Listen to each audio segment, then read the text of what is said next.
네, 한동훈 법무부 장관 취임 한 달 지났는데요. 인기가 급상승을 하고 있습니다. 뭐 팬카페도 좀 생겼고요. 뭐 서울 강남에 계신 분들은 아주 열광을 한다. 아주 깔끔한 외모와 또 뛰어난 패션 감각, 그다음에 시원시원한 본인의 소신을 밝히는 그런 것들로 인해서 갑자기 차기 주자로 급부상하고 있다. 이런 얘기들이 심심찮게 들려오고 있고 실제 여론조사에서도 그런 것들이 조금씩 나타나고 있습니다. 한동훈 법무부 장관이 정말 인기가 있는 것인지, 인기가 있다고 하면 왜 인기가 있는 것인지 그런 부분도 좀 눈여겨봐야 될 것 같습니다. 영상 보겠습니다.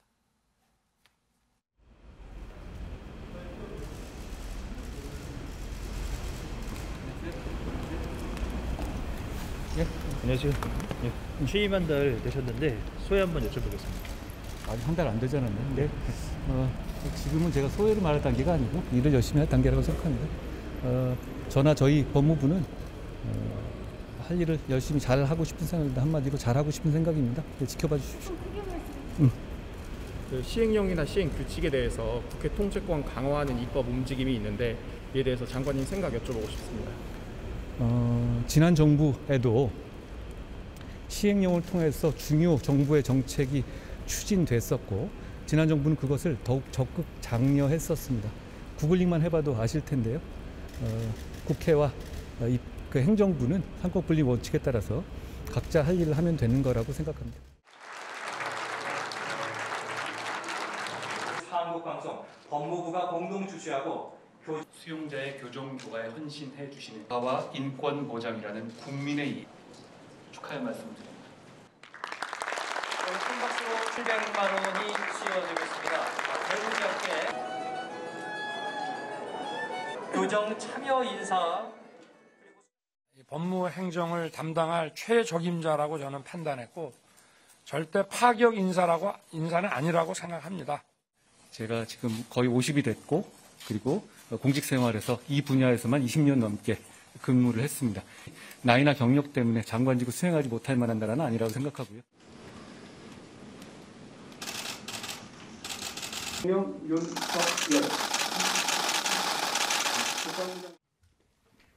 늘 잊지 맙시다. 우리는 국민의 피 같은 세금으로 월급 받는 사람들입니다. 국민들께 수준 높은 서비스로 몇 배로 돌려드려야 합니다. 소년급제를 이룬 천재지만은 외부 사람과 술 한잔 하지 않는 자기관리가 철저한 사람으로 좀 검찰 안팎에 알려져 있습니다. 이런 여론조사는 왜 하는지 저는 개인적으로 참 잘 모르겠습니다. 이 집권 한 달 만에 2인자가 누구냐라는 이 여론조사를 왜 했는지 잘 모르겠습니다. 일단 인용을 하겠습니다. 뭐 한 뉴스토마토 매체에서 하는데 실질적인 2인자가 누구냐라고 했더니 한동훈 법무부 장관이 37.3%가 나왔고 이준석 대표 12.5%, 한덕수 총리 실질적인 2인자는 이분이어야 되는데 10.6%, 7.5%, 6.9% 윤핵관들이 나오고 이제 윤핵관과 싸우고 있는 이준석 대표도 높게 나왔습니다. 뭐 크게 의미를 둘 필요는 없는 여론조사이긴 한데 가십성 여론조사이긴 한데 그래도 눈길이 갑니다. 워낙 높게 나와서요. 정말 그 한동훈 법무부 장관이 지금 윤석열 정부의 2인자예요? 민주당이 얘기하는 것처럼 정말 소통령이 맞아요? 국민은 이렇게 인식하고 있는 건가요? 글쎄요. 아무래도 이제 한동훈 장관이 윤석열 대통령이 검찰총장 시절부터 또는 그 이전 때부터 워낙 가깝게 지냈고 함께 일을 했고 또 실연도 함께 하지 않았습니까? 영광만 함께 한 것이 아니라 실연을 함께 했고 그 어려운 기간을 함께 지내왔다는 측면에서 그렇게 평가하시는 것 같고요. 특히나 윤석열 정부 들어서 또 법무부 장관으로 등극을 하면서 사실은 법무부 장관이 아니라 검찰에 남아있을 거 아닌가라는 예상을 뒤엎고 법무부 장관으로 됐고 또 요즘에 이제 많이 국민들이 기대하시는 70년대세이지 않습니까? 그런 측면에서 한동훈 장관에게 거는 기대가 있는 것 같고요. 근데 다만 아까 앵커께서도 말씀하셨지만 지금 이런 조사가 되기에는 정권 너무 초반이라서 조금 저도 좀 의아합니다. 한덕수 국무총리가 3위에 가 있어요. 그런데 이 한동훈 법무부 장관이 경제전쟁이 시작됐다. 잠깐 다시 그 시절은. 경제전쟁이 시작이 됐다. 굉장히 지금 경제가 엄중한 상황이다. 우리가 법무부지만 이 경제부처가 챙겨야 될 일이긴 하지만 타부처 일로 생각하지 말고 우리 법무부도 열심히 이 경제 위기를 극복할 수 있도록 노력을 하자, 지원을 하자 이런 얘기를 했습니다. 그 얘기 듣기로 보면 이제 법무부 장관이 경제 문제, 기재부라든지 산업부 등등 기재부 영역까지도 뭔가 좀 이렇게 지원하자는 말은 했습니다만은 법무부 장관이 관리하는 건가 이런 생각이 드는 분도 혹여 있을지 모르겠습니다. 장 기자님, 진짜 이제는 한덕수 총리보다도 더 높은 자리에서 이 경제 분야까지도 총망라하는 일로 이제 법무부의 업무 영역이 확장돼 가는 거예요? 그래서 이제 그 법무부 장관 되신 다음에 예. 법무사무뿐만 아니라 인사사무까지 다 맡아서 예. 이제 앞으로 대법관까지도 인사검증을 하신다고 하고 예. 그런데 거기서 멈추는 것이 아니라 이제 경제 앞으로 이제 외교 다음에 이제 외교 얘기도 국제관계 예. 얘기하지 않을까라는 이제 생각이 좀 들기도 하는데 저는 영어 잘한다고 합니다. 그러니까요. 참 맞춤이네요. 예. 근데 이제 저는 이 얘기를 좀 하고 싶습니다. 21일 날 검찰 인사위원회 열어서 검사장급 인사한다는 거거든요. 예. 그런데 검찰총장 아직 임명 안 됐습니다.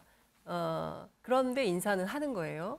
통상 우리는 검찰총장이 임명이 되고 그리고 검찰총장이 함께 일할 수 예. 있는 인사를 하게 되죠. 근데 그 통상을 넘어서는 수준에서 역할을 하고 계시는 건데요. 예. 저는 윤석열 대통령도 그렇고 그리고 한동훈 장관도 그렇고 지금 검사가 아닙니다. 현직 검사가 아니에요. 예. 그리고 검찰총장도 아닙니다. 대통령이시고요. 그리고 법무사무를 다 총괄해야 될 법무장관이시고요.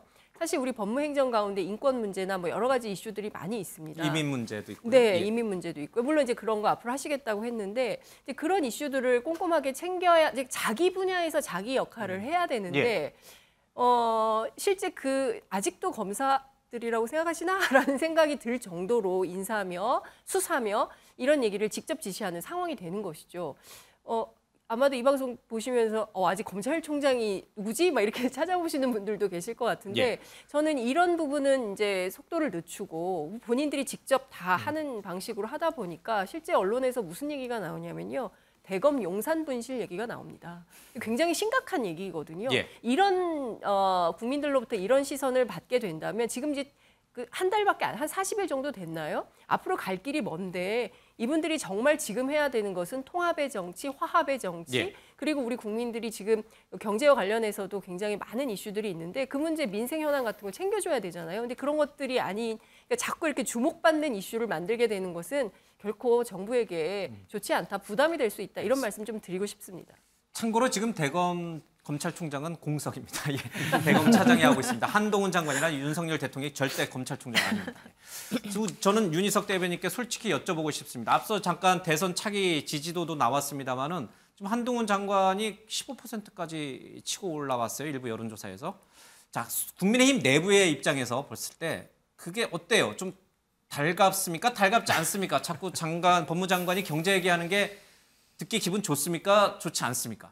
아니 뭐 자꾸 경제 얘기했다기보다는 오늘 처음 얘기를 하다 보니 예. 현재 상황이 이렇다는 얘기를 한 거죠. 법무부 장관은 어떻게 경제에 관여를 하겠어요. 예. 뭐 그렇게 생각하시면 될 것 같고 차기 대선 주자 차기 지도자 적합도에 이제 3위 예. 15% 저걸 어떻게 보느냐고 말씀하셨는데 저희 당 입장에서 뭐 바라본다기보다는 일단 국민들이 왜 한동훈 장관을 법무부 장관 한 지 이제 한 달밖에 안 됐는데 예. 저렇게까지 보느냐 이 여부를 봐야 될 것 같아요. 기존의 정치 지도자 즉 차기 대선 주자라고 생각을 하면 나이도 좀 지긋하고 여의도에서 정치도 좀 예. 몇십 년 하고 뭐 그런 분들 아니겠습니까? 근데 저기 보세요. 여기 딱 보면 나옵니다. 지금 2등부터는요. 이름 지워도 그냥 똑같은 사람들이에요. 당대표, 국무총리, 원내대표. 그렇지 않습니까? 근데 앞에 법무부 장관 서운해하십니다. 죄송합니다. 특정인을 얘기하는 게 아니라 특정인을 얘기하는 게 아니라 근데 앞에 딱 법무부 장관이 압도적이다. 들어가 있어요. 예. 법무부 장관이 1등을 하고 있다는 것은 법무부 장관이라서가 아니라 한동훈이라는 개인을 보는 거겠죠. 자, 그럼 저분이 뭐가 다르냐? 뭐 패션이 뭐 훌륭하다, 뭐 말을 잘한다라기보다는 국민들이 가지고 있는 그 바라고 있었던 신선한 이미지를 갖고 있다고 저는 생각합니다. 예. 예, 기존의 정치인들이 가졌던 어떤 별로 안 좋은 예. 달갑지 않은 이미지가 없고 그냥 깔끔하게 예. 일도 잘하고 뭔가 음습한 이미지? 그런 것도 별로 없어 보여요. 예. 젊고 자기 실력으로 올라갔던 사람. 이런 거가 합쳐져서 저런 지지도 저런 여론조사 결과 나오지 예. 않냐 생각을 하고요. 그런 차원에서 바라봐야 되는 것인데 민주당에서 점점 더 키워주고 있는 거 그것도 또 한번 생각해 볼 여지가 있다 이렇게 생각합니다. 예. 김건희 여사에게로 빨리 가야 되는데 하실 말씀이 많은 것 같습니다. 우리 현 변호사님 짧게 듣고 가겠습니다. 사실은 아까 그 실질적인 이인자가 누구냐 예, 그 이인자. 의미하는 예. 바가 굉장히 커요. 의미가 커요?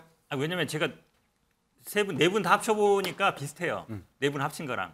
그리고 아, 사실은- 이렇게 합치면 예, 예. 그러니까 정치에서는 다들 이제 장제원 의원을 다 윤핵관으로 알고 있잖아요. 예. 그분들하고 이제 급이 다른 거죠. 핵관 중 핵관이 따로 있는 거죠. 그러니까 저기 권선동 의원이나 장제원 의원이 누가 윤핵관인지 싸울 필요가 없는 거예요. 제가 두 보기에는. 분은 불하덥니다. 이거 안 싸웁니다. 그러니까 이제 싸울 일이 없는 거죠. 지금 이 수치가 딱 나오고 있는 거거든요. 예. 그러니까 한동훈 장관이 이렇게 이제 정치적으로 영향이 커져갈수록 예전에 윤석열 총장이 때랑 비슷하게 가는 거예요. 어떤 수사를 하고 어떤 지시를 내더라도 예. 다 이제 정치적으로 본인의 어떤 그걸로 연결될 수밖에 없는 상황으로 가고 있다고 봅니다. 민주당이 키워주고 있다는 거는 동의하십니까? 아니 본인 스스로 제가 보기에는 아마 하는 것 같아요. 민주당이 뭐 한동훈 장관이 사실은 지금 뭐 민정수석 일도 하고 인사혁신처 일도 하고 총장 일도 하고 법무부 장관 일도 다 하고 있는 거거든요. 그러니까 본인이 어찌 보면 주목을 받고 있는 것이지 민주당과 관계없는 것 같습니다. 알겠습니다.